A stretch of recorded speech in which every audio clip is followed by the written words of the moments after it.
আসসালামু আলাইকুম রহমতুল্লাহ বরকাত। আমরা যারা বিদেশে আছি, প্রবাসে আছি, তাদের জীবন হচ্ছে সবচেয়ে অনিশ্চিত।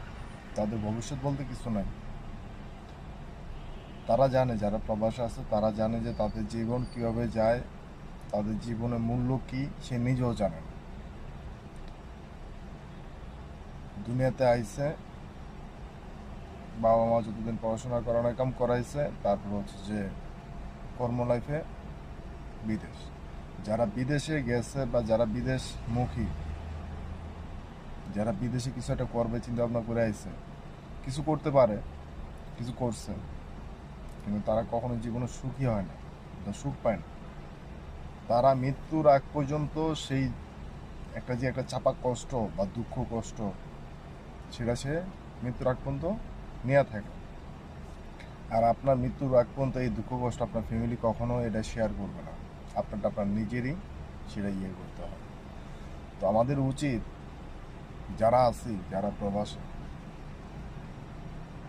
তারা যদি দেশে যদি কিছু একটা করার চিন্তা ভাবনা করেন, আর শুধু ওই প্রবাসী যে আছে সে চিন্তা ভাবনা করলে হইব না, তার ফ্যামিলি, তার পরিবার, ইভেন সে যদি বিয়ে করে, তার বউ, তার সন্তান যদি তাকে সাপোর্ট দেয়, তাহলে সে প্রকৃতপক্ষে সুখ সে এই দুনিয়া থেকে অনুভব করে যেতে পারবে।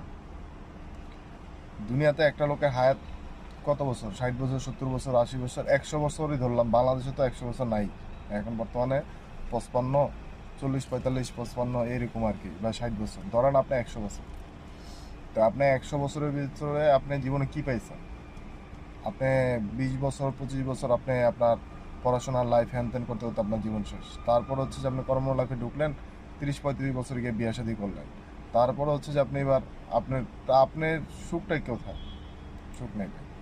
এখন আপনি যাকে বিয়ে করবেন, একটা কথা আছে, জাতের মেয়ে নদীর পানি কালা ভালো, জাতের মেয়ে নদীর পানি ঘোলা ভালো, জাতের মেয়ে কালো ভালো। এখন মনে করেন যদি আপনি, হ্যাঁ, আপনার ফ্যামিলি যদি আপনাকে সাপোর্ট দেয়, অবশ্যই